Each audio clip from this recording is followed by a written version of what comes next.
Iya bisa. Yesus Berarti manusia. Yesus dibunuh sama iblis. Ya, Yesus manusia. Dibunuh sama iblis. Iya betul. Nah, Yesus mengatakan dalam Yohanes 10, tidak ada seorang pun yang bisa membunuhku. Ya Hadi, ya Bashir, ya Tabibi, Nabi Allah, khairu khalqi jami'an, lahu a'la manasibi wal marati, salatullah subhanallah. Bismillahirrahmanirrahim. Assalamualaikum warahmatullahi wabarakatuh. Kami muslimin yang dirahmati Allah, semoga Allah senantiasa curahkan segala rahmat, segala nikmat, tanpa kepanjangan dan tiada keberujung dari dunia hingga akhirat, insyaallah. Dan Allah pun kumpulkan kita para kaum muslimin di bawah naungan Rasulullah beserta para nabi, beserta para orang-orang yang Allah kasihi, Allah sayangi, Allah cinta, insyaallah, di bawah naungan Rasulullah kelak di mana tiada naungan selain daripada naungannya, insyaallah. Amin amin Allahumma amin. Kaum muslimin, pada kesempatan sore hari ini, ya, sore menjelang malam ini, saya akan mengasih sebuah video di mana video ini mengisahkan tentang bagaimana perdebatan akhizuma, ya, dan ada ya Kristen yang ada yang lembut, ada juga yang kasar, ada yang memang mau belajar, ada yang datang dengan kebencian yang di mana mereka memaki-maki, mencaci-caci gitu ya. Nah, itulah perilaku orang-orang kafir. Baik, kaum muslimin, demikian videonya. Salib maksudnya? Penyaliban Yesus. Penyaliban Yesus. Kalau orang berbuat jahat itu Lu yang bertanya, karya jawab. saya. Penyaliban Kalau orang itu, berbuat jahat kepada manusia itu karya saya. penyaliban itu karya iblis atau karya Tuhan? Karya iblis. Ya udah cukup, selesai. Udah Yesus dijawab, bangkit. cukup. Udah, selesai. Selesai.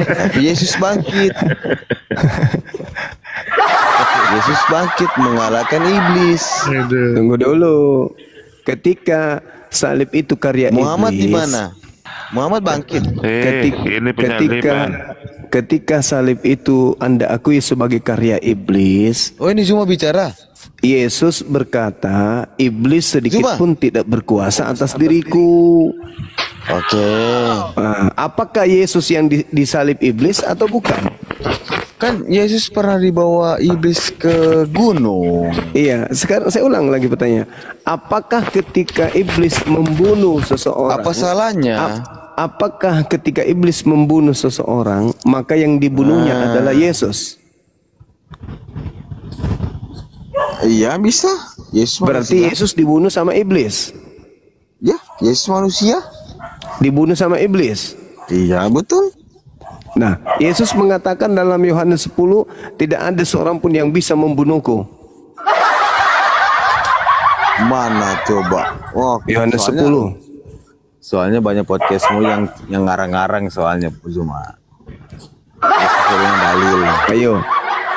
Ketika Anda mengakui bahwa salib adalah karya iblis, pertanyaannya, apakah iblis berhasil membunuh Yesus? Ayo. Apakah iblis berhasil membunuh Yesus? Ya, berhasil. Nah, Yesus mengatakan iblis sedikit pun tidak berkuasa atas diriku. Ayo, mana yang betul? Ayo. Ayat berapa? Ayo. Juma ayat berapa? Yohanes 14. Yesus sendiri yang mengatakan. Yohanes 12. Iblis sedikit pun tidak berkuasa atas diriku. Mana yang betul ini? Iblis tidak berkuasa atas diriku. Iya. Ketika iblis berusaha untuk membunuh Yesus, apakah iblis berkuasa menyalibkan? Soalnya saya cuma satu HP jadi saya tidak bisa baca. Macet. Jadi gimana? Ya macet, oke macet, saya macet. Nah, saya tidak bisa macet. buka. Ya, enggak masalah. Bukan. Jadi Iya, jadi Anda sudah akui. apa? Yesus mengatakan iblis tidak berkuasa sedikit pun atas dirinya. Yesus Yohanes tidak 14. berkuasa sedikit pun atas dirinya. Atas dirinya. Oke, kalau memang itu sesuai dengan dalil, sesuai dengan ayat. Ya. Oke, Lalu yang dibunuh iblis di salib itu siapa? yang dibunuh iblis, Yang dibunuh iblis di atas salib itu siapa? Macet. yang dibunuh, Macet Iya. lagi. ada dalilnya dibunuh. Lah, Yesus itu dibunuh. Markus 9, Markus 9, Iya, Markus bacakan 9 30 31. Bacakan saya. Jangan ada-ada. Dia Apakah diserahkan kepada manusia Tadi kau untuk bilang dibunuh. Gitu, Dia saya sudah diserahkan bacakan kepada manusia untuk dibunuh. manusia, bukan Nah, iblis. manusia ini adalah manusia yang kerasukan iblis. Yohanes 13 nomor 2.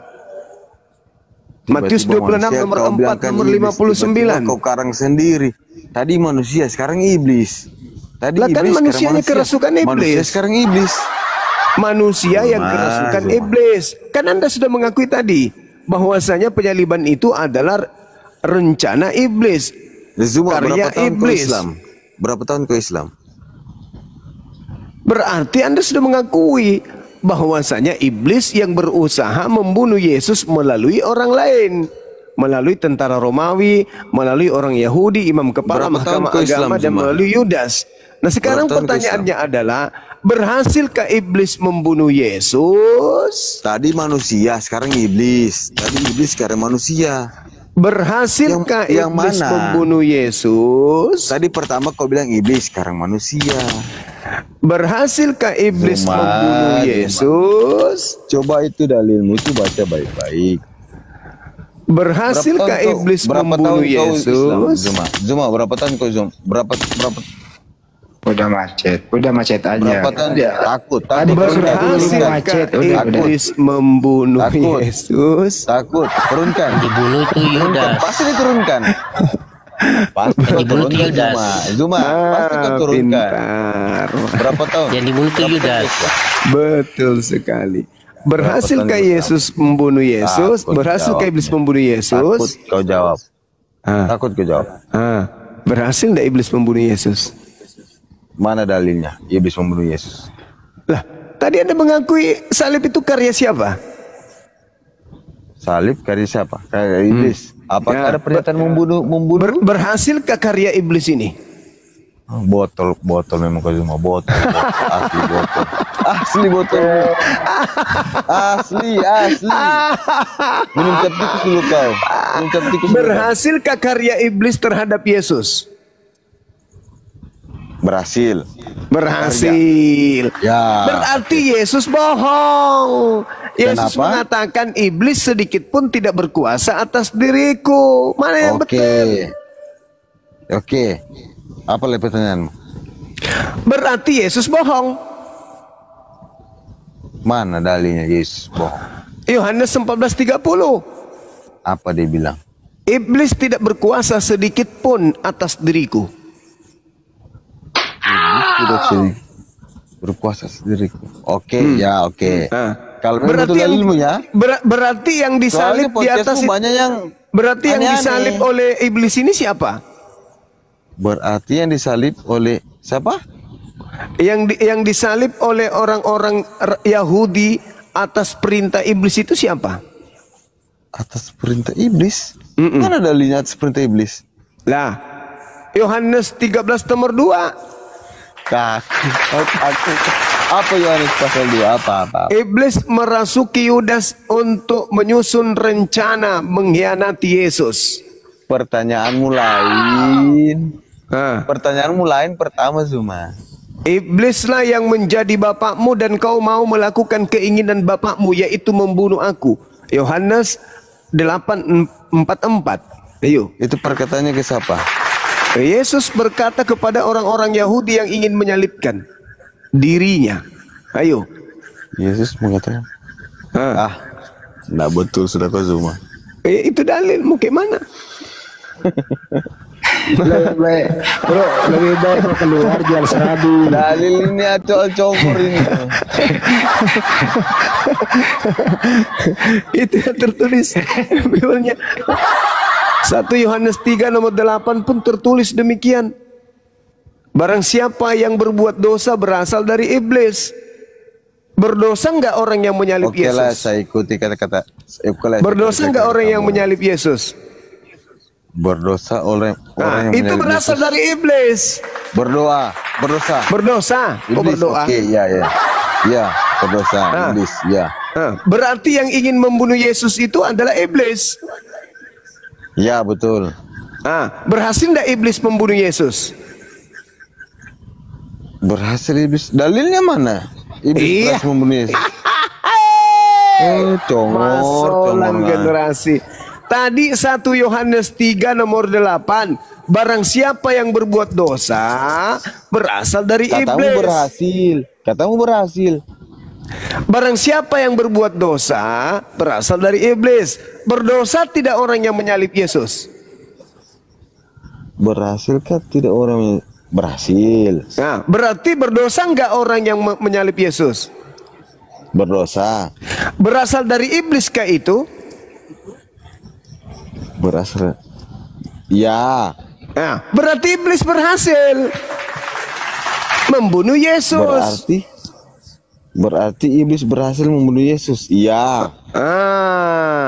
Berarti kalau iblis berhasil membunuh Yesus, berarti Yesus itu pendosa, pembohong. Yesus harus membohong. Karena Yesus Tapi di berkata, kitabmu- karena tapi di iblis kitabmu berkata, Isa suci. iblis, Tapi di iya kitabmu betul. Isa Yesus suci. Ya, di kitabmu Yesus pembohong ternyata. Tetapi Isa suci. Di kitabmu Isa suci. Yesus berkata bahwasanya sedikit pun iblis tidak berkuasa atas dirinya. Oh, Mana yang memang. betul? Yang dibunuh Yesus atau Yesus pembohong? Mana yang betul? Kalau Yesus yang dibunuh Dalilnya disalib, mana Yesus pembohong? kalau yang disalib itu adalah Yesus, berarti Yesus itu pembohong. Dalilnya Tapi kalau mana yang Yesus disalib ini bukan Yesus, berarti Yesus tetap suci, bukan pembohong. Ayo. Iblis berencana membunuh Yesus. Berhasil tidak iblisnya? Tidak berhasil. Menurut siapa? Menurut Yesus. Menurut Yesus tidak berhasil. Menurut kamu berhasil. Berarti kamu sudah disesatkan. Yesus mengatakan iblis tidak berhasil menyalibkan aku. Ayo, mana yang betul? Yesus tidak berhasil. Mana? Yesus Soalnya, berkata Zuma, iblis setiap tidak podcast berhasil semua ada perkataan itu menyalibkan sesuai tidak aku. dengan dalil. Ada Saya ulang beberapa lagi. dalil Saya yang ulang sesuai lagi. dengan perkataanmu. Saya ulang lagi. Apakah iblis Soalnya saya tidak berencana menggunakan membunuh Bible. Yesus Kalau saya dengan Bible cara akan salib? membacakan. Saya ulang lagi. Apakah iblis berencana membunuh Yesus?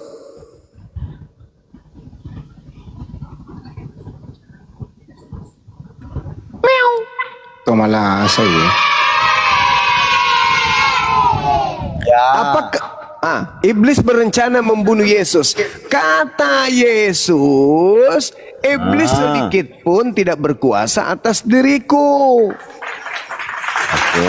Berarti rencana iblis membunuh Yesus berhasil nggak? Yesus berhasil. Loh, berarti iblis berkuasa atas diri Yesus dong kalau begitu. Ya, dia manusia. Lah, kata Yesus iblis tidak berhasil. Yesus bangkit. Kata Yesus bangkit iblis tidak dari berkuasa. kematian. Muhammad tidak bangkit. Astagfirullahaladzim. Rusak otak. Zuma, Otak sudah hancur. Saya tanya kau. Saya tanya dulu kau Zuma. Di surga nanti pakai bahasa apa? Di surga Surgamu pakai nanti. bahasa apa? Di surga nanti pakai bahasa manusia. Bahasa apa? Bahasa manusia. Bagaimana bahasanya? Ya, bahasa manusia. Bahasa manusia itu banyak. Yang jelas bukan bahasa binatang ya. Au au au au au au au au. Au au au au au au. Bahasa manusia. Kenapa? Kenapa kamu gila? Atau jangan-jangan kau ingin mengatakan di surga itu nanti orang tidak bicara lagi?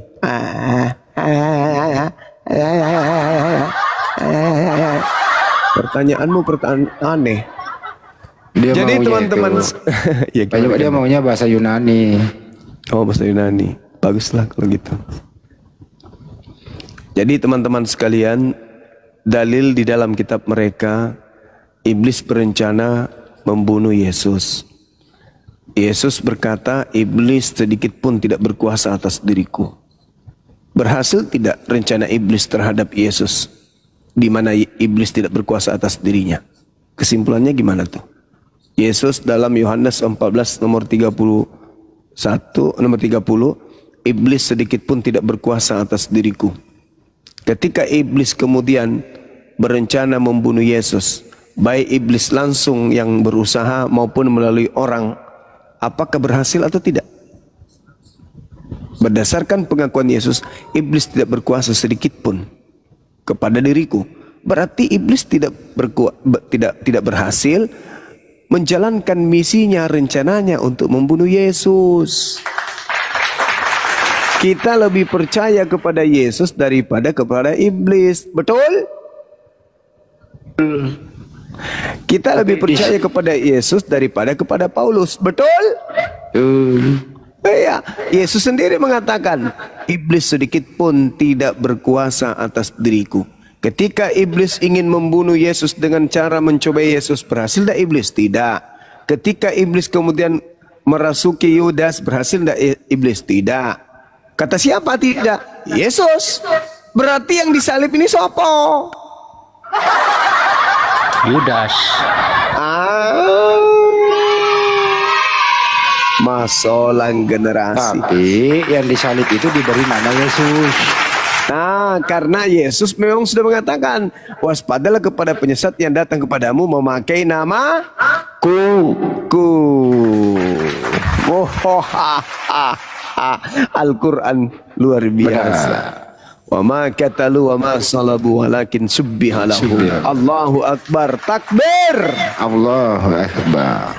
Subhanallah, subhanallah. Jadi yang disalib itu bukan Isa alaihissalam. Kata siapa? Kata Yesus. Kenapa? Yesusnya sendiri. Lanjut. Iya. Yesus juga berdoa, doanya diijabah. Iya. Sulit. Apalagi Esra Soru juga sudah mendukung pernyataan saya.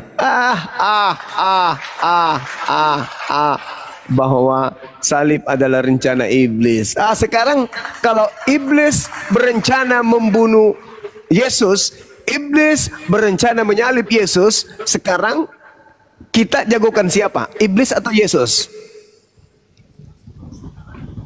Ayo. Ada dua kubu berhadapan nih. Iblis berusaha membunuh Yesus. Yesus berkata, iblis sedikit pun tidak berkuasa atas diriku. Ayo, sekarang kita adu. Yang mana yang sakti? Yesus atau iblis? Yesus dong. Masolang generasi. Yesus versus iblis. Siapa yang kalah? Iblis kalah, tapi masolang generasi.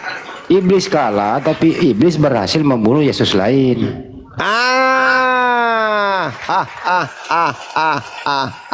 Sekarang terjadi pertandingan kelas dunia. Yesus versus iblis. Siapa yang menang?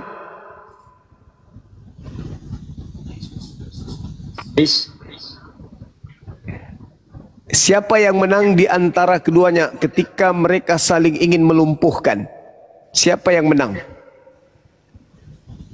Yesus atau iblis yang menang? Yesus dong. Yesus. Kemenangan iblis apakah ada? Ada kemenangan iblis. Apa itu? Berhasil menyesatkan banyak orang. Waspadalah kepada penyesat yang datang kepadamu memakai namaku, berkata akulah Mesias, mereka akan menyesatkan banyak orang. Kemenangan iblis menyesatkan banyak orang. Kemenangan Yesus, iblis tidak berhasil membunuhnya.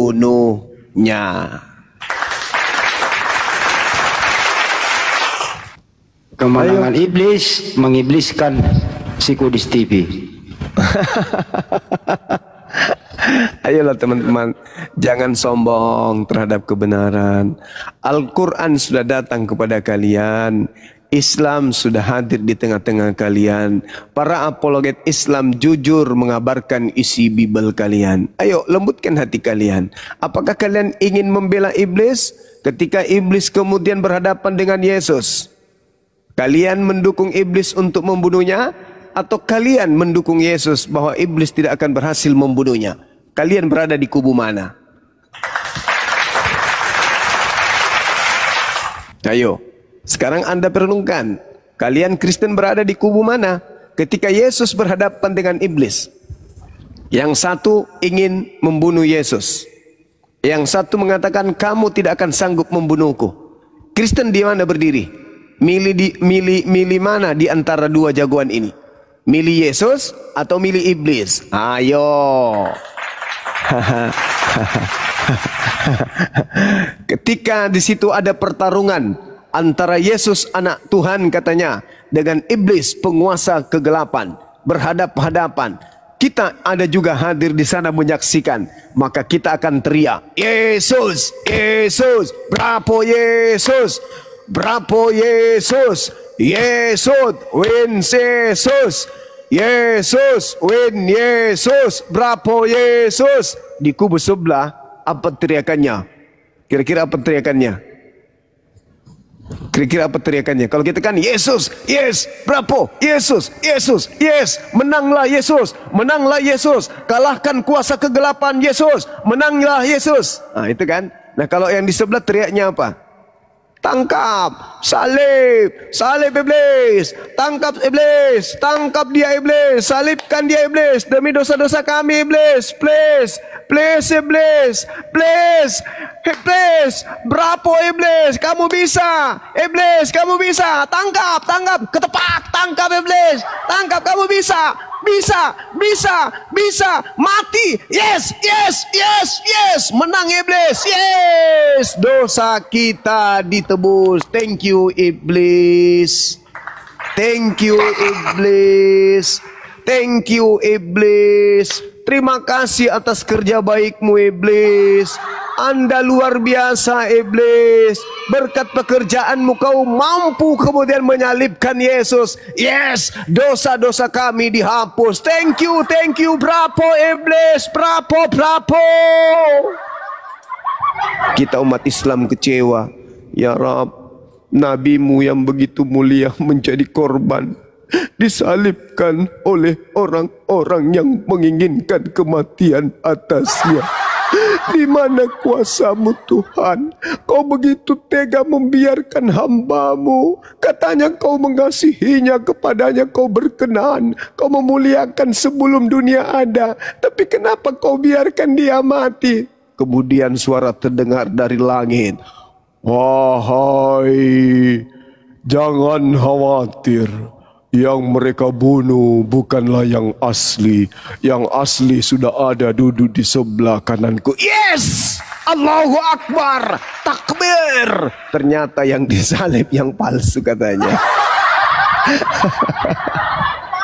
Allahu Akbar, Allahu Akbar, Allahu Akbar. Itulah gambarannya teman-teman. Sekiranya ketika Kejadian 3 nomor 12 dikatakan, 15 dikatakan, keturunanmu akan menjadi musuh dengan keturunannya, keturunanmu akan meremukkan tumitnya, dan keturunannya akan menghancurkan kepalamu. Kita menjadi penonton di sana, Islam dan Kristen, sebagai penyorak terjadinya pertandingan antara iblis dan Yesus. Umat Islam menyeru, bravo Yesus, bravo Yesus, bravo Yesus. Kenapa? Karena tak ada yang kita inginkan di sana. Apakah itu dosa kita ditebus atau apapun itu, kita ada tendensi apapun. Tapi di sebelah sana ada yang ingin dosanya dihapuskan, ada yang ingin dosanya ditebus. Maka teriakannya apa? Siapa yang didukungnya? Ayo, siapa yang didukungnya? Ada yang bilang kami mendukung Yesus. Iya betul, kau mendukung Yesus. Tapi apa teriakanmu? Yesus, ikhlaskan dirimu disalib dong. Yesus, jangan lari dong. Yesus, serahkan dirimu dong. Yesus, biarkan dirimu ditipu dong. Yesus, biarkan dirimu dong. Jangan kau lari. Masa kamu Tuhan lari? Biarkan dirimu di situ disalib. Nah, salib. Disalib dia. Halilintar, dosa ditebus. Kalau mendukung Yesus, pasti teriakannya begitu. Berarti itu teriakan orang munafik. Siapa pahlawanmu? Yesus. Kenapa bisa? Ya, karena dia berhasil dibunuh. Siapa yang membunuhnya? Si Bilisisis. Itulah pahlawan lo. Karena dia berhasil. Alamak. Lucu orang-orang ini. Saya kira begitu. Teman saya, Oten, mudah-mudahan Anda menyimak. Anda berada di kubu mana? Ini juga pertanyaan yang pernah membuat teman saya stres ketika saya tanya, apakah iblis ini pahlawan untukmu atau penjahat? Saya bilang, dia itu penjahat. Oke, sekarang kamu lagi menonton Yesus dan iblis lagi berhadapan. Yang satu berupaya membunuh, menyalib, yang satu berusaha menghindarkan diri dari salib sampai dia berdoa semalam-malaman kepada Tuhan untuk supaya dia diselamatkan dari kematian. Ibrani 5 nomor 7. Kamu mendukung yang mana di situ? Aku mendukung Yesus lah. Kalau kamu mendukung Yesus, dia tidak akan disalib. Ya juga ya. Bingung dia langsung. Satu-satunya yang kau dukung adalah iblis pasti. Pasti kau mendukung iblis supaya iblisnya berhasil menyalib. Karena salib itu adalah rencana iblis. Nah, maka di mana posisimu? Mendoakan supaya rencana iblis berhasil atau mendoakan supaya rencana iblis itu gagal? Ayo, jangan munafik. Kalau gagal, dosamu tidak ditebus. Kalau berhasil, maka dosamu ditebus. Maka siapa yang kau doakan? Kau mendoakan si Bilisisis supaya upayanya, rencananya berhasil. Iya kan? Iya kan? Iya kan? Maka muncul pertanyaan, lu ini keturunan setan atau apa? Sulit teman-teman, sulit memang, sulit. Makanya Al-Quran mengatakan, waman azlamu mimman iftara 'ala Allahil kadziba wa huwa yud'a ilal Islam. Itu kata Quran. Ya, siapakah dia pembohong itu? Pembohong itu yaitu yang menolak Islam setelah Islam datang kepada mereka. Allahu Akbar, Masya Allah. Tepuk tangan untuk... Tepuk tangan untuk siapa?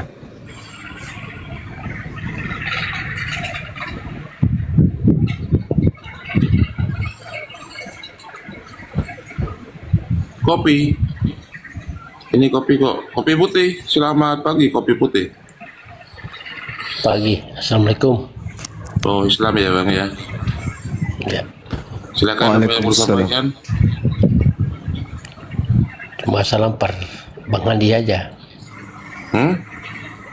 Bang Handi, salam per Bang Handi.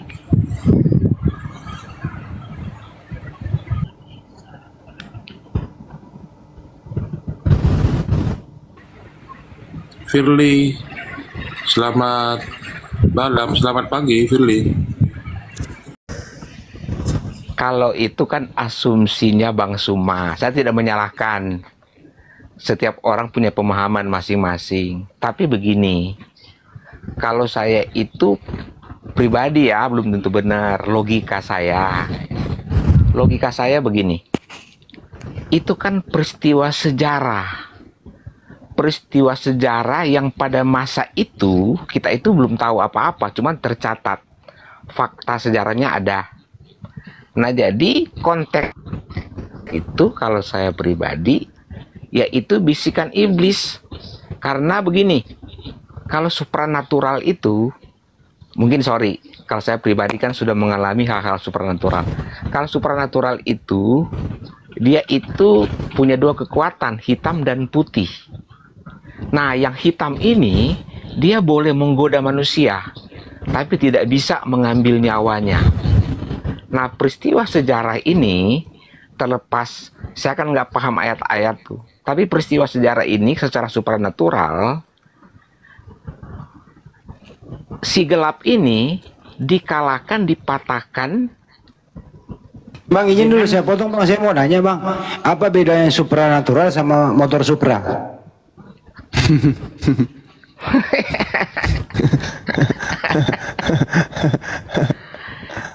Nggak perlu dijelaskan lah, itu pasti bisa bedain lah.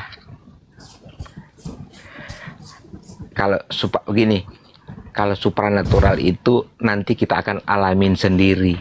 Jadi kita menilai sesuatu lebih objektif. Jadi kalau kita orang-orang yang sudah mengalami hal supranatural, saya itu nggak bisa benci orang lain karena berbeda pendapat. Makanya saya senang sama Bang Suma, sama teman-teman yang mengaku Kristen, Islam, Hindu, Buddha. Berbeda itu indah, asal jangan membenci gitu. Kalau saya pribadi. Jadi itu fakta sejarah gitu loh, konteksnya itu sebenarnya yang real terjadi. Itu keinginan si gelap gitu loh. Jadi apa dikalahkan kegelapan itu dengan kebangkitannya gitu. Kalau Bang Suma bilang tadi sah-sah saja kan asumsi, karena begini, kita kan manusia terjebak dalam penyembahan merek. Padahal supranatural, sang ilahi itu tidak memandang merek Kristen, Hindu, Buddha, Islam, nggak ada yang begitu. Kalau yang ilahi, manusia sama. Cuman siapa yang dia mau pilih gitu. Kalau menurut saya gitu. Jadi gini, sorry.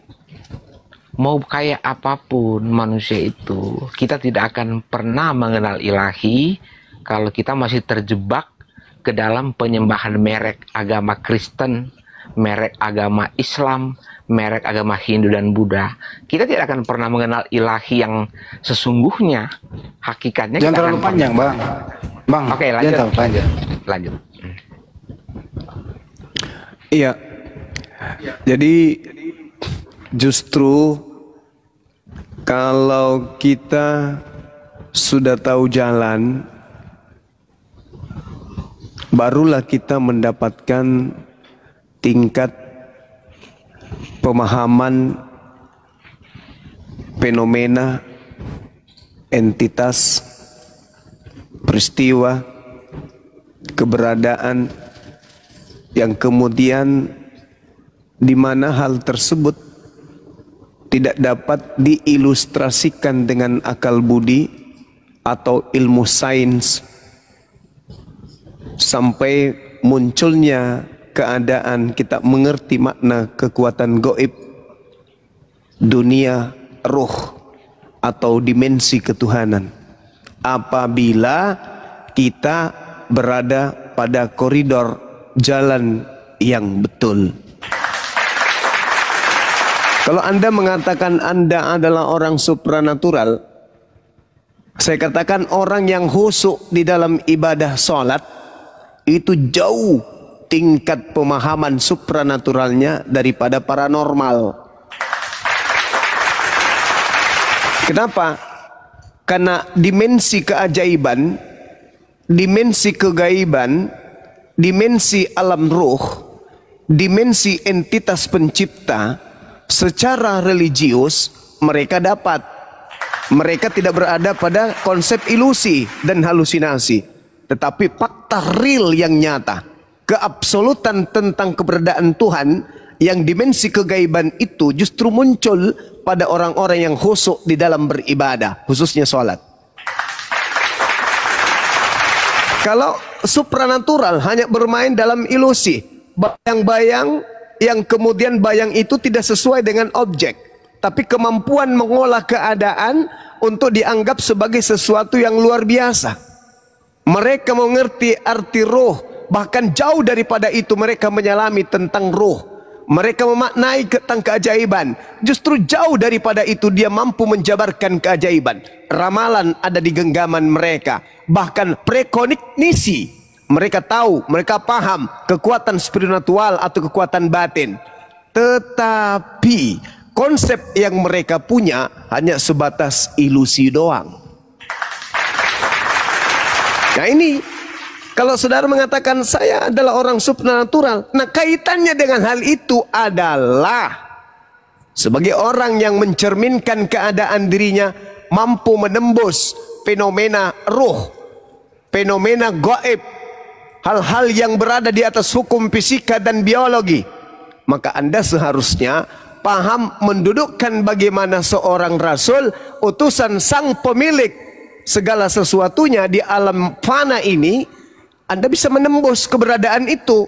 Contoh, ketika Yesus sebagai orang sakti, seorang yang diberi kekuatan, mukjizat, tanda-tanda yang dahsyat, maka Yesus menjadi guru, tokoh supranatural yang tak tertandingi. Itu real. Ketika dia berhadapan dengan dimensi lain di luar dimensi fana yang menyelimuti dirinya, pertanyaannya, berdasarkan backgroundnya sebagai rasul utusan pencipta, sang gaib, sang maha gaib, mampukah Yesus yang objek jadi contoh di dalam ajaran Islam Kristen untuk menjadi teladan bagi kita, mampu kemudian dicelakai, dicederai oleh dimensi gaib berupa iblis? Itu apa yang Anda tangkap di situ? Ketika Yesus berhadapan dengan musuh, di mana musuhnya adalah penguasa alam gaib, tetapi Yesus adalah manusia yang diutus oleh pencipta alam gaib, yang melindungi dan meliputi dia dari segala aspek. Yesusnya tampil sebagai pengajar kepada manusia Bani Israel, dipersenjatai dengan kemampuan supranatural yang sungguh-sungguh luar biasa. Mampu dah dia kemudian dilumpuhkan oleh iblis? Itu dulu. Anda paham dunia paranormal? Anda paham kemudian bagaimana apa yang Anda kaitkan dengan fenomena yang tidak bisa dibuktikan dengan sesuatu yang bersifat ilmiah? Anda bisa menjelaskan sesuatu yang tidak tunduk kepada hukum fisika dan seterusnya? Maka tentu Anda punya penerawangan yang lebih terang dibandingkan seperti saya ini, manusia biasa. Tapi saya mampu mengurai bahwa Yesus itu tak akan pernah bisa tunduk kepada hukum di luar daripada kuasa pencipta yang ada pada dirinya. Dia adalah manusia yang beri kemudian titipan. Apa itu? Kemampuan, biiznillah. Dia mampu meramu keadaan tanah liat menjadi hidup, orang mati menjadi hidup, badai menjadi tenang, bahkan berdiri di atas air yang masanya lebih tinggi dirinya, massa tubuhnya lebih berat daripada massa airnya, namun dia mampu berdiri di atas air tersebut. Ini apa maksudnya? Sanggupkah dia kemudian mengalahkan alam gaib, ruh jahat? Sanggup. Kalau begitu, penyaliban tidak berhasil terjadi terhadap dirinya. Sederhana bukan? Anda sebagai seorang supranatural harusnya memiliki dimensi kemampuan menerawang sampai ke sana. Mampu tidak Yesus? Mampu. Terus apa yang diinginkan oleh saudara-saudara Kristen dengan dia mengatakan Yesus harus mati? Apa yang kalian inginkan? Bukankah dimensi yang Anda dalami, yang Anda pahami, yang Anda ajarkan, bagaimana kemudian Anda menyatakan diri Anda sebagai supernaturalis, orang-orang yang berkecimpung dalam dunia yang berhubungan dengan fenomena entitas peristiwa yang diyakini berada di luar nalar, berada di luar hukum, berada di luar daripada ilmu fisika, alam fisika dan seterusnya. Pasti mampu untuk menjadikan sebuah konsep bahwasanya Yesus adalah orang yang super mampu mengalahkan alam gaib, termasuk mengalahkan iblis. Ketika iblis berkongkol untuk mencelakakan dia, Yesus mampu kemudian merubah apapun itu untuk memenangkan dirinya sebagai gembala, sebagai rasul, sebagai utusan, sebagai duta, sebagai perpanjangan tangan Tuhan di tengah-tengah Bani Israel. Kalau seorang supranatural adalah perpanjangan dirinya terhadap perpanjangan tangan dari pengetahuannya untuk manusia di sekelilingnya, maka Yesus adalah perpanjangan tangan pencipta langit dan bumi untuk Bani Israel. Mampu tidak Yesus melumpuhkan alam gaib? Mampu. Iblis berdaya enggak? Enggak berdaya. Siapa iblis? Dan itu Yesus sudah katakan, Bung. Yohanes 12-nya, kita tidak bisa meragukan pengucapan Yesus itu sendiri. Di dalam Yohanes 12, ketika dia mengatakan sekarang juga penghakiman atas dunia, sekarang juga penguasa dunia dilemparkan keluar, dan penguasa dunia ini adalah iblis. Yesus mengatakan sedikit pun iblis tidak berkuasa atas diriku. Ya, berarti kalau Anda sebagai supranatural mampu mencegah orang-orang dari keburukan, mampu menolong saudara-saudara kita yang minta bantuan, maka Yesus jauh lebih hebat, mampu menyelamatkan dirinya dari bencana-bencana yang didatangkan oleh alam roh atau alam kegelapan. Saya kira begitu. Silakan. Iya, betul. Jadi kalau pemahaman saya pribadi, jadi kan peristiwa Yesus mengalahkan si jahat, si gelap, sampai ke penyalipan, itu memang sudah saya nggak hafal Bible ya, tapi sudah dinubuatkan, sudah ditetapkan, sudah ada ketetapannya. Tapi tentang proses bisikan si iblis sampai dalam kematiannya ataupun disalib, itu hanyalah objek yang saat itu ketika dia disalibkan, karena konteksnya itu zaman Yahudi, konteksnya itu pada penjajahan zaman Romawi. Jadi memang yang terhina itu disalib, dan itu bisikan si iblis. Nah, kenapa seolah-olah Yesus tidak bisa mengalahkan dan dia mati tidak mengalahkan iblis seolah-olah? Karena waktunya belum tiba. Makanya Yesus berkata, "Ya Bapa, kenapa engkau biarkan aku?" Dari sisi kemanusiaan, kenapa engkau biarkan aku? Itu dari segi supernatural, karena belum waktunya. Belum waktunya.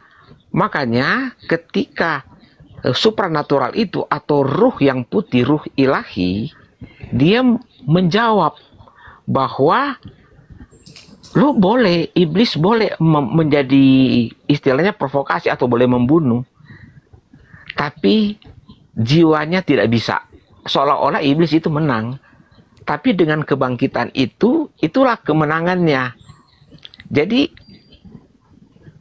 ketika berproses waktu itu jadi simbol, sang ruh kebenaran itu membalikan bahwasanya itu iblis itu nggak ada apa-apanya. Ini bahwa ini milikku. Sama dengan kita manusia, kita boleh jadi jahat, tapi roh gelap itu tidak bisa membunuh kita, karena kita milik sang ilahi. Gitu, kira-kira kamu saya sih begitu. Lanjut, Bang Suma. Oke, baik. Jadi iblis menginginkan kematian terhadap Yesus. Pada dimensi ini, iblis menurut Yesus tidak berhasil. Yesus yang mengatakan tidak berhasil. Sedikit pun iblis tidak berkuasa atas diriku. Gak berhasil. Nah, karya iblis tidak berhenti sampai di situ.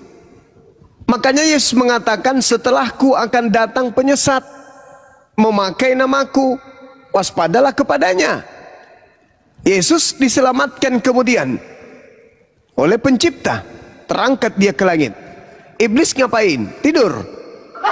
Gak mungkin. Makanya dikatakan dalam kitab Lukas 4 nomor 13, iblis setelah mencoba Yesus, iblis menunggu waktu yang tepat. Apa yang dilakukan oleh iblis kemudian?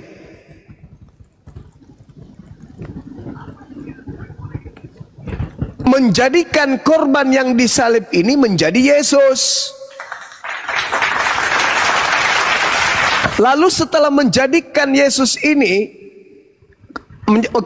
korban ini menjadi Yesus, dia keluar dari kubur. Dia keluar dari kubur. Makanya Yesus mengatakan, bahwa saatnya sekarang penguasa dunia, saatnya dunia dihakimi. Sekarang juga penguasa dunia dilemparkan keluar. Keluar dari mana? Keluar dari bumi. Keluar dari bumi maksudnya keluar dari perut bumi. Maksudnya keluar dari kubur. Jadi menurut Yesus yang keluar dari kubur itu adalah Sibilis Isis. Itu kata Yesus. Di mana Yesus mengatakan itu? Data yang tadi yang saya sajikan. Penguasa dunia dilemparkan keluar dari perut bumi. Artinya bahwa ketika iblis yang berkarya, maka dia menggunakan situasi itu, memanfaatkan keadaan itu, dia memakai nama Yesus keluar dari kubur, sehingga korban-korban daripada iblis ini menguatkan keadaan kepercayaan keyakinannya dengan menjual produk bahwa yang keluar itu adalah Yesus, bahwa keberhasilan Yesus terhadap iblis adalah bangkitnya dari kubur. Padahal yang keluar dari kubur itu bukan Yesus. Yang keluar dari kubur itu adalah justru memang dia oknum yang ingin dituhankan. Sejak kapan Yesus ingin diibadahi? Sejak kapan Yesus ingin kemudian menyamai Tuhannya? Sejak kapan Yesus ingin menyetarakan dirinya dengan Tuhan? Sejak kapan kemudian dia mengajarkan orang-orang untuk menjadi hambanya? Tidak pernah. Yesus sejak mengajar Injil di tengah-tengah Bani Israel, selamanya iblis, jangankan kepada Bani Israel, kepada iblis aja Yesus mengajak untuk menyembah kepada yang di langit. Kok tiba-tiba ada yang keluar dari tanah, mengajarkan kemudian orang-orang tanpa dalil, tanpa kitab suci, ke gereja hari Minggu menyembah dirinya? Dia datang ke setiap insan manusia yang mempercayai dirinya adalah Yesus. Datang tuh, membisikkan, dihafalkan ajaran itu. Bukan perintah Tuhan, tapi mereka kompak setiap hari Minggu datang beribadah menyembah kepada makhluk yang keluar dari kubur tersebut. Yesusnya ketika mengajar, kiblatnya adalah perjanjian lama. Apa yang tertuang di dalam kitab perjanjian lama, itu yang Yesus ajarkan kepada Bani Israel. Menyembah kepada Eloah, menyembah kepada Eloah Abraham, Eloah Ishak, Eloah Yakub. Dan Yesus tidak pernah sedikit pun mengajarkan untuk menyembah kepada dirinya oknum yang bernama Yesus tersebut. Berbeda dengan makhluk yang keluar dari kubur. Tak ada dalil, tak ada perintah tertulis, tetapi dia mampu kemudian menyuntikkan keinginannya kepada insan-insan yang telah menjadi pengikutnya. Setiap minggu mereka pagi-pagi buta sudah bangun, mandi menggunakan pakaian cantik, menuju kepada sebuah gedung. Di sana dia semua serentak menyembah kepada makhluk yang keluar dari kubur tersebut. Siapa dia ini? Siapa dia ini? Nah, itu satu. Yang kedua, ketika iblis kemudian menginginkan dirinya disembah, itu muncul indikasi kuatnya bahwa apa yang saya katakan itu betul. Ketika Yesus, seorang Yesus dalam konsep Kristen, seorang Tuhan namanya Yesus, dicobai oleh iblis. Hai, terlalu murah Yesus di sana, murah semurah-murahnya. Kenapa? Oleh iblis Yesus mengajarkan, hei Yesus, segala kemegahan dunia ini, kerajaannya akan aku serahkan kepadamu Yesus, apabila engkau menyembah aku. Begitu rendahnya Yesus. Didatangi iblis, dibujuk oleh iblis, dicobai oleh iblis. Tujuannya cuma satu. Apa itu? Berhenti menyembah kepada pencipta langit dan bumi Yesus, beralihlah kepada menyembah kepada diriku. Sebab apabila kau menyembahku, kata iblis, maka aku berkuasa memberikan segala kuasa tersebut. Yesus terima enggak? Jawabannya tidak. Kalau Yesus tidak menerima kuasa baik di langit maupun di bumi, dari penguasa langit dan penguasa bumi, ingat 1 Yohanes 5 nomor 19, iblis adalah penguasa bumi. Efesus 2 nomor 2, iblis adalah penguasa langit atau penguasa cakrawala atau penguasa awan-awan.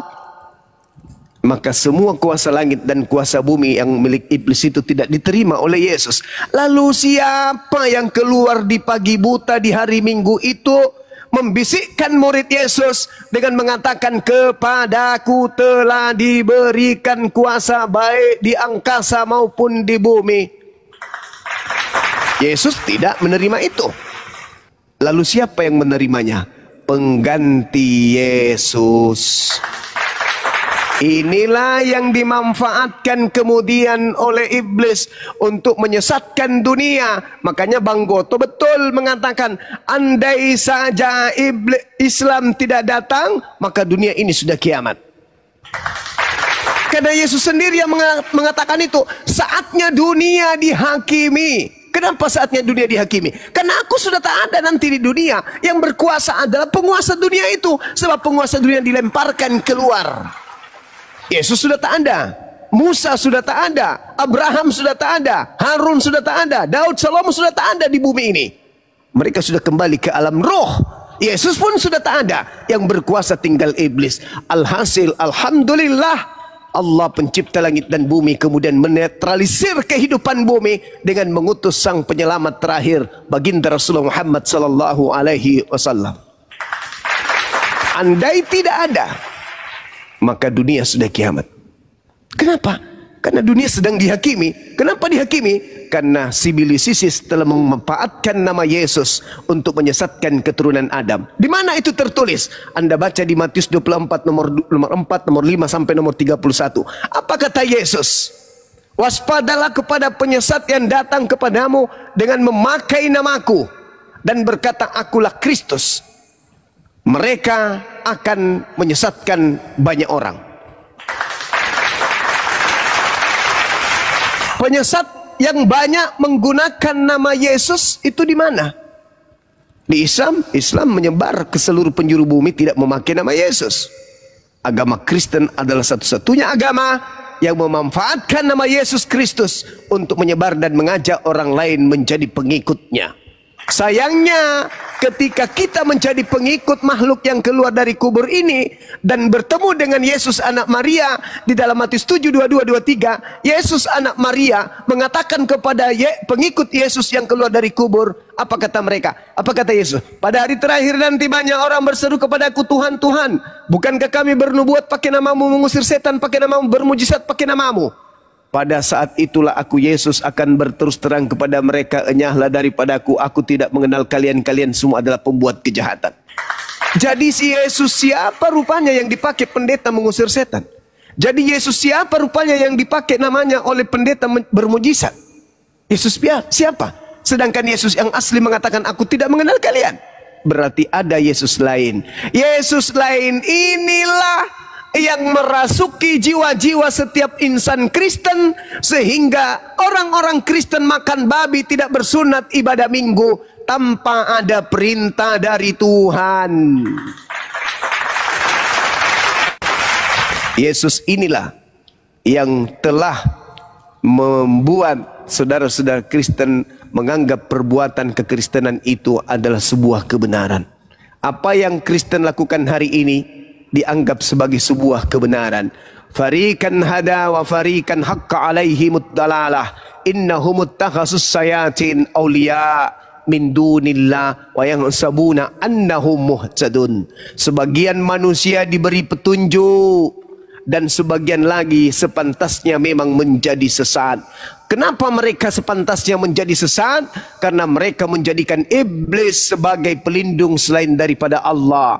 Mereka mengira bahwa apa yang mereka kerjakan itu disebabkan oleh karena mereka mendapatkan petunjuk. Na'udzubillah, summa na'udzubillah. Ini yang diterangkan Al-Quran. Wahai saudaraku Kristen, Al-Quranku mengatakan kalian melakukan satu prosesi ibadah di mana kata Al-Quran kalian menganggap itu adalah sebuah kebenaran yang mendapatkan petunjuk. Kalian menyangka bahwa apa yang kalian lakukan itu adalah karena petunjuk. Petunjuk dari mana wahai saudaraku Kristen? Izinkan kami mengetahui siapa yang mengajarkan kalian beribadah hari Minggu? Siapa yang mengajarkan kalian makan makanan yang diharamkan oleh Tuhan? Siapa yang mengajarkan kalian untuk tidak bersunat? Siapa yang mengajarkan kalian untuk menyembah kepada makhluk yang bernama Yesus? Adakah? Tidak ada. Tapi apakah betul Anda merasa mendapatkan petunjuk? Betul Bang Suma. Dari mana petunjuk itu? Tolong tunjukkan dasarnya. Adakah petunjuk itu? Ada. Tunjuk dasarnya. Bingung. Tak ada. Gelap. Tak bisa menjawab apa-apa. Inilah yang diterangkan Al-Quran. Wa yahsabuna annahum muhtadun. Mereka pantas menjadi sesat karena mereka melakukan satu prosesi keagamaan seakan-akan mereka mendapatkan petunjuk, pada sebenarnya tak ada petunjuk yang datang kepada mereka. Sekira begitu sebagai penutup dari saya. Mudah-mudahan apa yang saya sampaikan ini bisa didengarkan, dicerna, ditelaah, dan direnungkan. Demikian. Lanjut Bang Handi dan teman-teman yang lain. Bang Andi, monitor. Ya, ada tanggapan dari Bang Yosi. Silakan Bang Yosi. Oke, terima kasih. Bang Yosi, apa persamaan motor Supra sama mengenal Allah sebagai Tuhan satu-satunya yang benar? Seperti itu kalau nggak salah ya. Iya.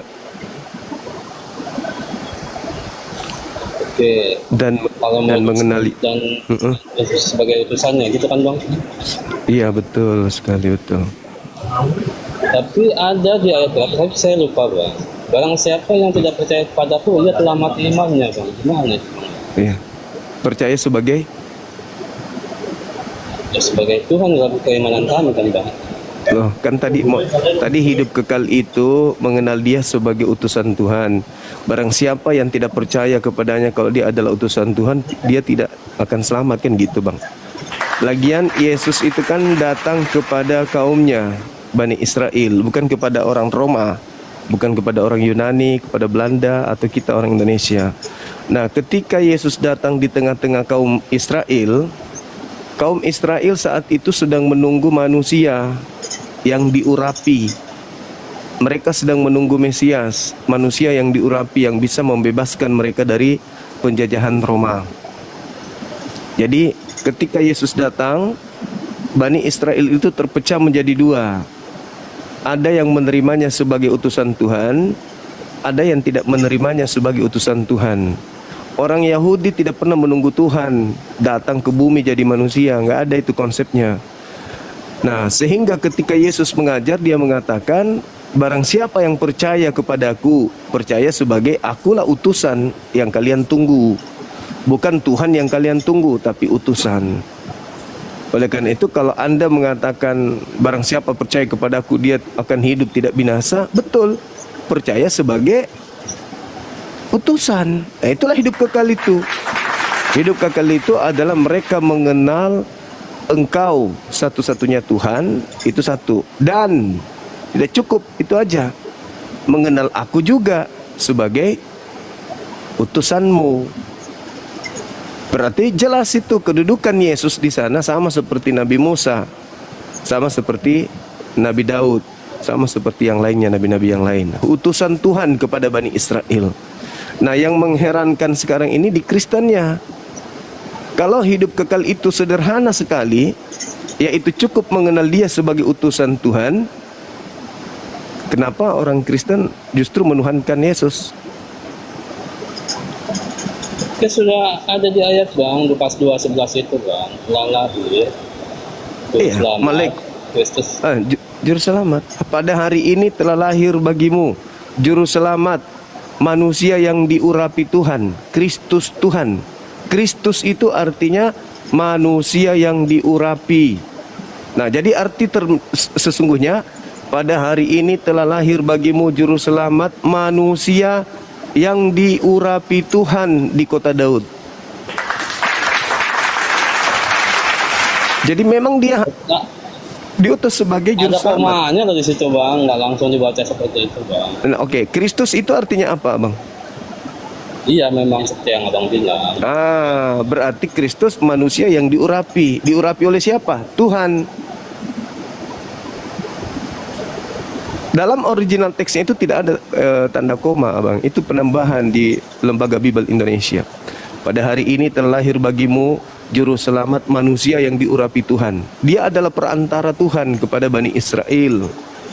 Sebagaimana Kisah Para Rasul 2 nomor 22. Orang Israel harus tahu, yang kumaksudkan adalah Yesus dari Nazaret.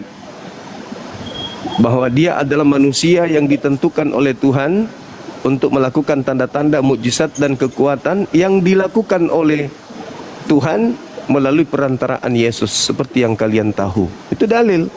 Begitu juga di dalam Yohanes 5 nomor 36, ada kesaksianku yang lebih penting dari kesaksian Yohanes Pembaptis, bahwa seluruh pekerjaan yang aku kerjakan, pekerjaan itulah yang bersaksi bahwa aku ini adalah utusan Tuhan.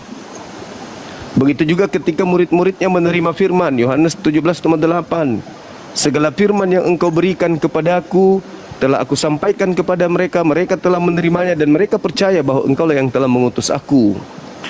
Jadi hidup kekal itu adalah sederhana, cukup mengenal Yesus sebagai utusan Tuhan. Nah, Kristen kenapa tidak mengenal Yesus sebagai utusan, malah mengenalnya sebagai Tuhan? Berarti Kristen tidak mengenal Yesus, berarti Bang. Anda menuhankan itu. Yesus. Iya. Kalau Anda mengenalnya, kalau saudara mengenalnya, mustahil saudara menuhankannya. Karena Tuhan itu cuma satu-satunya, yaitu Dia yang mengutus Yesus. Bahkan Yesus mengatakan, akulah jalan, akulah kebenaran, akulah hidup. Tidak ada yang sampai kepada Bapa tanpa melalui aku. Berarti Yesus memang betul-betul harus dipercaya sebagai jalan menuju Tuhan alias utusan. Kenapa dituhankan? Berarti Kristen tidak mengenal Tuhan, tidak mengenal Yesus. Bukan gini Bang. Kalau dibilang ini Yesus ini kan manifestasi dari Bapa, Bang. Kalau menurut saya, dia manifestasi dari Bapa yang turun ke dunia seperti itu loh. Yang harus dikenal sebagai, aduh abang balik lagi. Iya memang. Mau Anda larikan kemanapun, Yesus itu mau dikenal sebagai apa? Mau Anda katakan Dia adalah inkarnasi Tuhan, Dia adalah teofani Tuhan, Dia adalah firman jadi manusia, atau apapun itu, tetapi Yesus memberikan konsep hidup kekal sama dengan mengenal dirinya sebagai sederhana. Tidak ada itu darahnya, penyaliban, keluar dari kubur, nggak ada hidup kekal begitu, nggak ada. Itu karena tidak percaya kepada ajaran Yesus, maka bikin konsep baru. Hidup kekal itu percaya Yesus bangkit dari kubur, bla bla bla, menyelamatkan, dosa kita ditebus. Itu ajaran yang muncul belakangan karena akibat tidak percaya Yesus sebagai utusan, termasuk Paulus. Karena Yesus ini tidak dipercaya oleh Paulus, maka Paulus bikin ajaran baru. Sederhana. Yesus datang, seabrek kemudian mukjizat dipraktekkan di depan Bani Israel. Apa kata Yesusnya? Yohanes 5:30. Aku tidak dapat berbuat apa-apa dari diriku sendiri. Faktanya kamu bisa membangkitkan orang mati. Oh, itu karena Bapa, bukan karena aku. Aku hanya alat untuk digunakan sebagai perantara. Kisah Para Rasul 2 nomor 22. Makanya kami di umat Islam sangat sakit kalau teman-teman Kristen itu menceritakan Yesus dibunuh, Yesus ditampar, Yesus diludahin. Apa tujuannya? Ngapain harus kayak gitu? Oh, untuk menggenapi Dia mati nebus dosa. Nggak ada itu. Nggak ada. Yesus mengatakan di dalam Matius 21 nomor 31, wanita sundal dan pemungut cukai rentenir lebih dulu masuk surga. Karena apa? Bukan karena nerima dosanya ditebus, tidak. Karena percaya kepada pemberitaan Yohanes. Iya, ayat berapa itu Bang? Hanya gara-gara percaya kepada Yohanes. Matius 21 nomor 31. Matius 21. Boleh dibaca dari data 30-nya.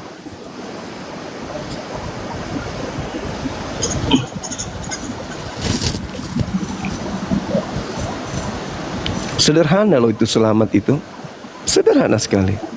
Makanya dalam Al-Quran kami, wa isqala Isa bin Maryam, ya bani Israel, inni rasulullahi ilaikum.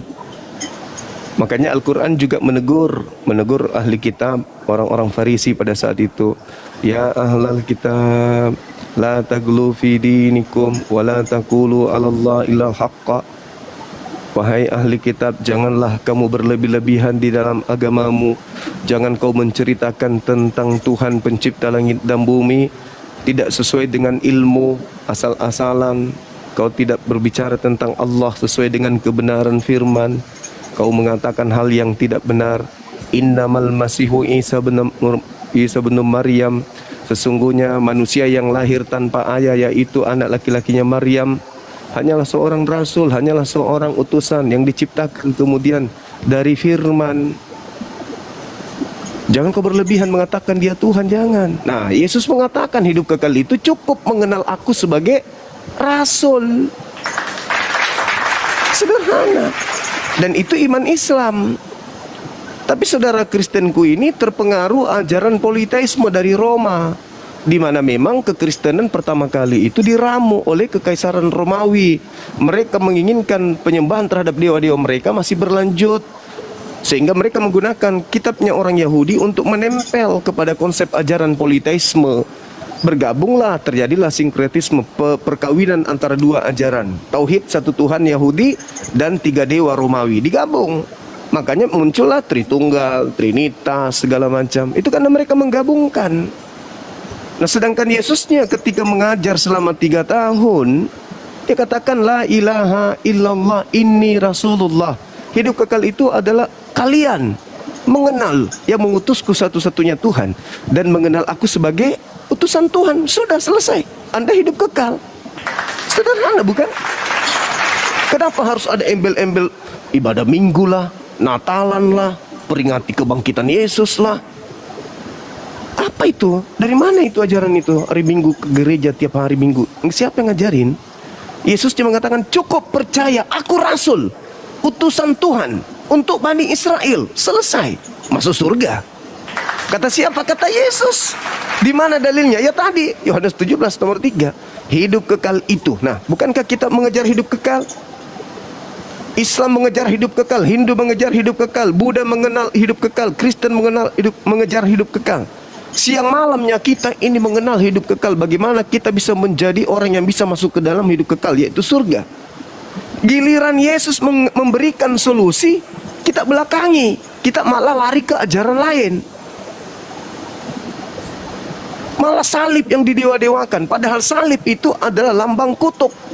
Digantung di leher, dibikin tato di mana-mana, di rumah disimpan palang, di tempat ibadah dikasih palang. Padahal salib itu lambang kutuk. Kenapa dibanggakan? Harusnya Yesus sebagai lambang keselamatan itu. Hidup kekal itu adalah mereka mengenal Engkau satu-satunya. Jangan diganggu, jangan ditambah-tambahi burung merpati, anak manusia, nggak usah. Cuma satu. Yesusnya hanya ingin dikenal sebagai rasul utusan Tuhan. Ibrani 13 nomor 8. Yesus itu adalah rasul besar dan imam besar. Begitu saudara.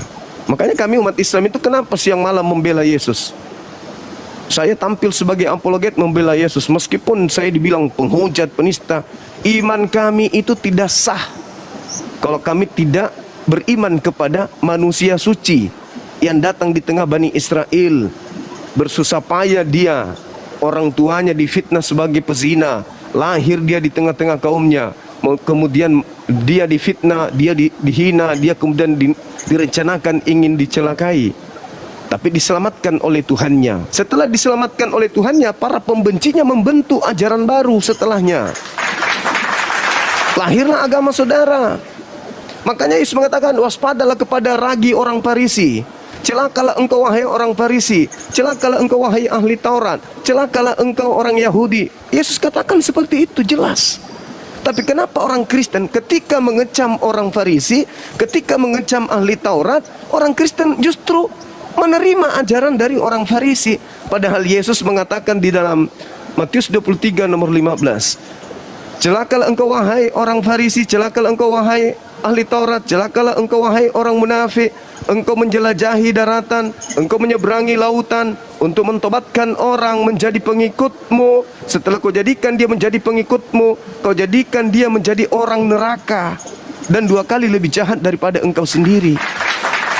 Orang Farisi Paulus menjelajahi daratan, menyeberangi lautan sampai ke Roma, sampai ke Kiliki, sampai ke Antioquia. di Syria dia, sampai ke Arab, menjelajahi daratan untuk mentobatkan orang masuk menjadi pengikutnya. Setelah orang menjadi pengikutnya, dijadikan menjadi orang neraka. Apa buktinya? Coba Anda lihat di Matius 7, 22, 21. Pada hari terakhir nanti banyak orang berseru kepadaku, Tuhan, Tuhan. Berseru Tuhan nih. Kenapa mereka berseru Tuhan? Karena Yesus hanya ingin dikenal sebagai utusan Tuhan. Harusnya Rasul Yesus, Rasul Yesus, Nabi Yesus, Nabi Yesus, Mesias Yesus, Mesias Yesus. Kenapa jadi Tuhan? Makanya Yesus mengatakan, pada hari terakhir nanti banyak orang memanggil aku Tuhan, Tuhan. Bukankah kami bernubuat pakai namamu, bermukjizat pakai namamu, mengusir setan juga pakai namamu? Pada saat itulah aku Yesus akan berterus terang kepada mereka, enyahlah daripadaku, aku tidak mengenal kalian, kalian semua adalah pembuat kejahatan. Kurang apa lagi penjelasan itu? Matius 7, 22, 23. Yesus hanya ingin dikenal sebagai utusan, tapi Kristen memanggilnya Tuhan. Maka diusirlah orang-orang Kristen ini. Kami umat Islam, mulai dari dia dihamilkan oleh ibunya yang perempuan suci, sampai dia dilahirkan, kemudian sampai dia kanak-kanak, sampai dia remaja, sampai dia diselamatkan oleh pencipta langit dan bumi, tak ada setitik pun cerca di dalam hati pikiran kami dia ditampar, dia diludahin, dia ditonjok, dia ditelanjangin, dia digantung, dia ditombak, dan seterusnya, dia dibunuh. Padahal Yesusnya mengatakan di dalam Yohanes 16 nomor 7 sampai nomor 15, aku memang harus pergi, kata Yesus. Sebab kalau aku tidak pergi, maka roh kebenaran itu tidak akan datang. Kalau aku pergi, roh kebenaran itu datang. Dan kalau dia datang, roh kebenaran itu akan memuliakan aku. Akan memuliakan aku. Nah, kami umat Islam setiap menyebut namanya Isa alaihi salam, atasnya keselamatan. Tapi kalau Kristen, Yesus, dia mati bang. Kenapa? Segala dosa dunia dipikulnya. Hah? Dosa orang memburit, dosa para gay ditanggung oleh siapa? Yesus. Dosa para lesbi ditanggung oleh siapa? Yesus. Dosa orang yang perkaos anak kandungnya ditanggung oleh siapa? Yesus. Dosa membunuh ibu kandung, ayah kandung ditanggung oleh siapa? Yesus. Sambo membunuh anggotanya ditanggung oleh siapa? Yesus. Belanda membunuh orang-orang di Indonesia ditanggung oleh siapa? Yesus. Semua dosa ditanggung oleh Yesus. Itu memuliakan Yesus atau menghinakan Yesus, bang? Orang mencuri, Yesus. Orang membunuh, masuk ke gereja, Yesus. Ditanggung Yesus. Semua dilemparkan ke pundak Yesus. Padahal Yesusnya mengatakan, barang siapa yang tidak memikul salibnya,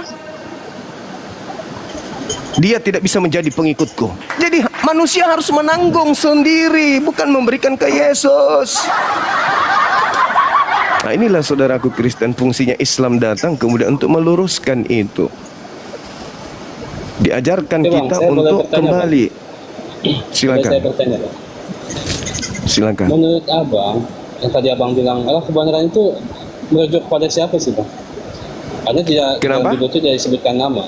Roh kebenaran itu merujuk kepada siapa? Karena memang di dalam Bible tidak spesifik nama siapa di situ. Oke.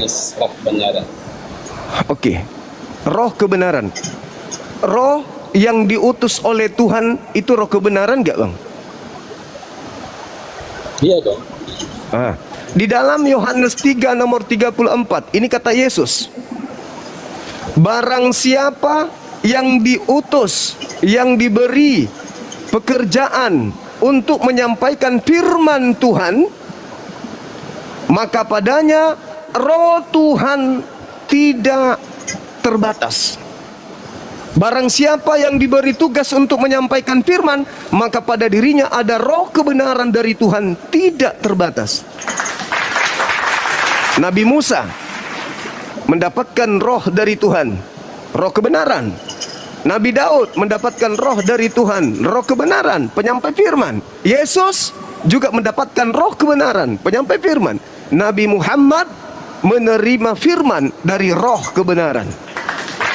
Al-Quran surah Asy-Syura ayat 52. Jadi roh kebenaran itu adalah manusia yang padanya ada roh yang datang dari Tuhan untuk kemudian mengajarkan dia menyampaikan firman dari Tuhan.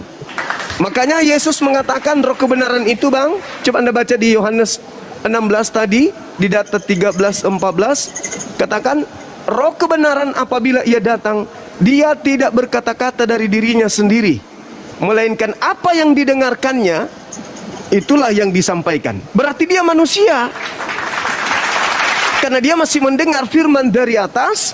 Setelah dengar dari atas, baru disampaikan. Dia tidak merubah firman itu, dia tidak menambah firman itu. Itulah yang disebut nabi yang membawa kebenaran. Nabi itu roh, Bang. Kalau menurut kami, itu baginda Rasul Muhammad sallallahu alaihi wasallam. Karena hanya Nabi Muhammad yang memuliakan Yesus. Paulus menghinakan, contoh. Gimana? Ada, ya saya merinding karena gini, kalau abang bilang seperti itu, spesifiknya dong bang, maksudnya apa sih tanda-tanda dia buat kalau abang bisa mengenal dia sebagai Muhammad gitu ya, yang dikatakan dalam Bible itu?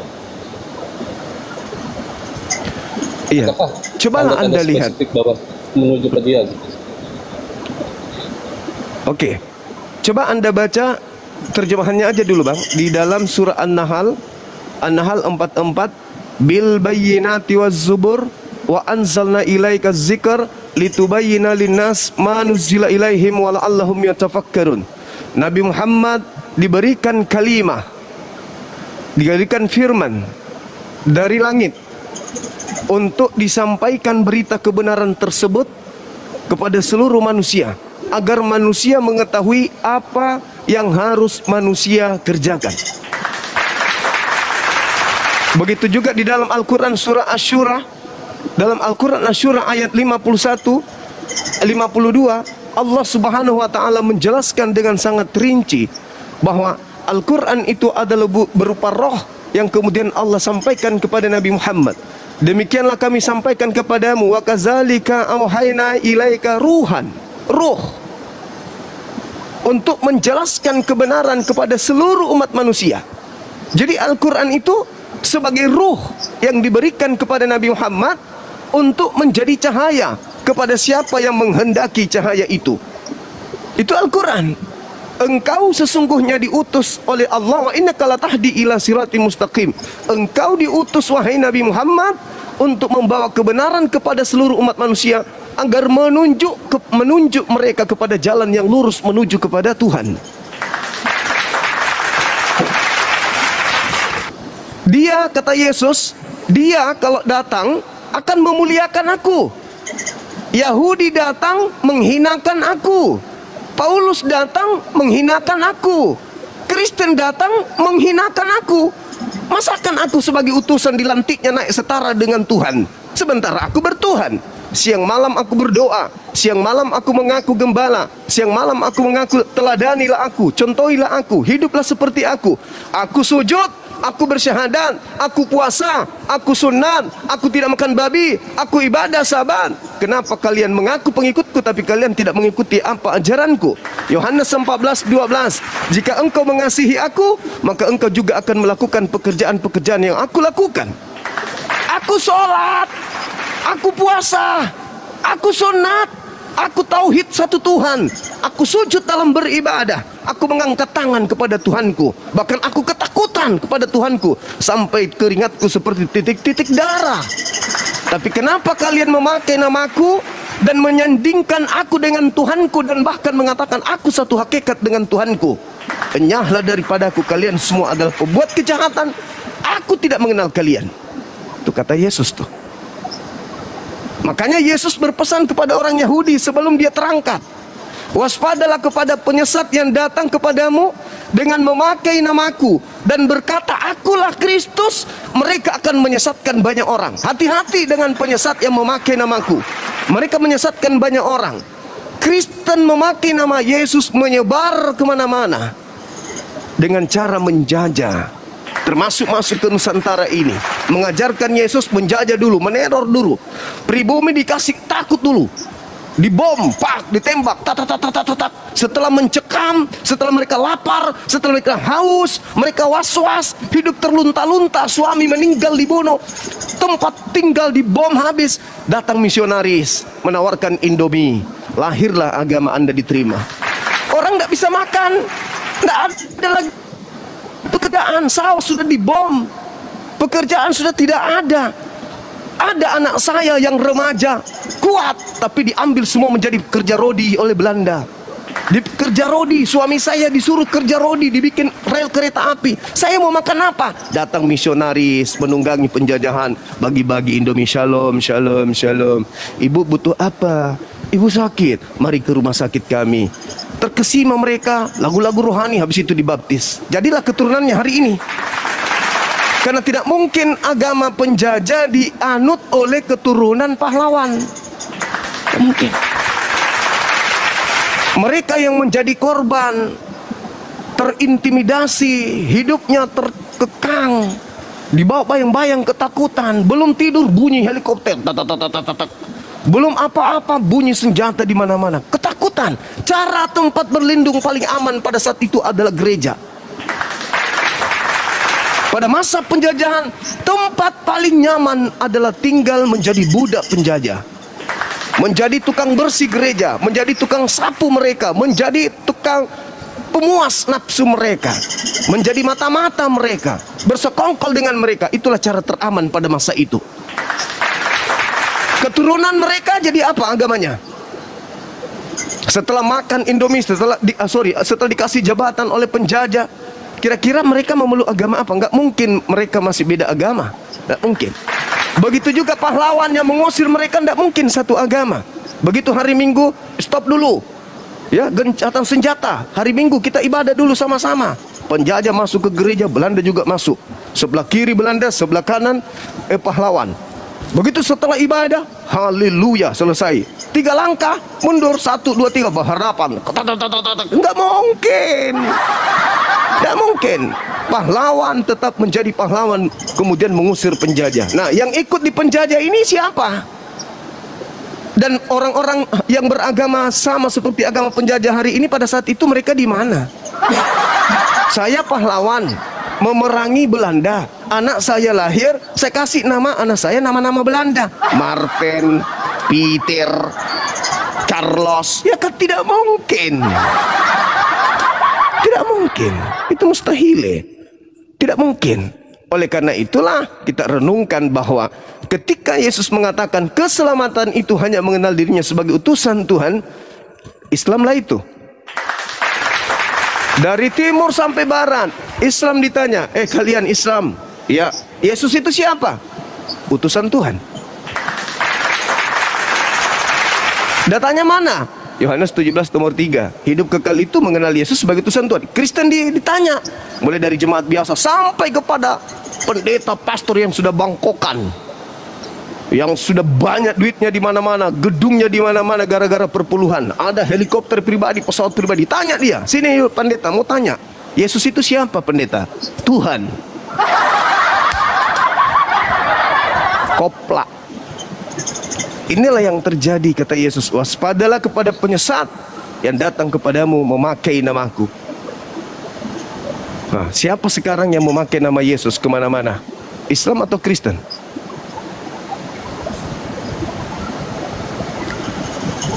Saya kira begitu, saudaraku Marcel. Anda dari Katolik atau Protestan? Protestan. Protestan. Protestan. Iya. Kayaknya abang bukan di Indonesia ya? Di Indonesia ini. Di Indonesia. Kok malam di sana? Enggak, nih apa lagi istirahat, lagi kerja bang. Oke, sip. Baik. Sorry. Oke, ada lagi abangku? doakan saya bang untuk menemukan kebenaran itu. Mungkin kalau udah bisa al-haq ya. Amin. Amin. Amin. Amin. Oke. Dan memang saya dari dulu yang saya mengakui bang dulu bang, narasi Bunda Maria saya lebih setuju di Al-Quran. Masya Allah. Dikatakan wanita suci itu tidak tersentuh dengan lelaki manapun, tapi tidak. Bang tahu nggak kalau cerita di Bible Maria seperti apa? Tunangan. Saya lebih setuju hampir diceraikan malah. Alhamdulillah. Saya lebih setuju itu di Al-Quran ya. Si bahwa ada wanita suci itu saya lebih setuju. Oke bang, saya turun dulu bang. Terima kasih banyak ya. Makasih saudara, makasih. Mudah-mudahan sahabatku bisa lembut hatinya menemukan hidayah menjadi pengikut Yesus yang sesungguhnya. Makasih Bang Marcel. Nah, demikian tadi kamu muslimin ya, yang dimana perdebatan itu berlangsung dan ada seorang Kristen ya yang lembut, dimana Akhi Zuma pun memberikan pemaparannya sangat lembut, karena memang kita berdebat ataupun beradu argumentasi sama orang-orang Kristen itu kita harus tengok lawan juga. Kalau lawan itu lembut maka kita pun mesti lembut. Kalau lawan kita itu frontal ya kita pun harus mengimbanginya gitu ya. Karena apa?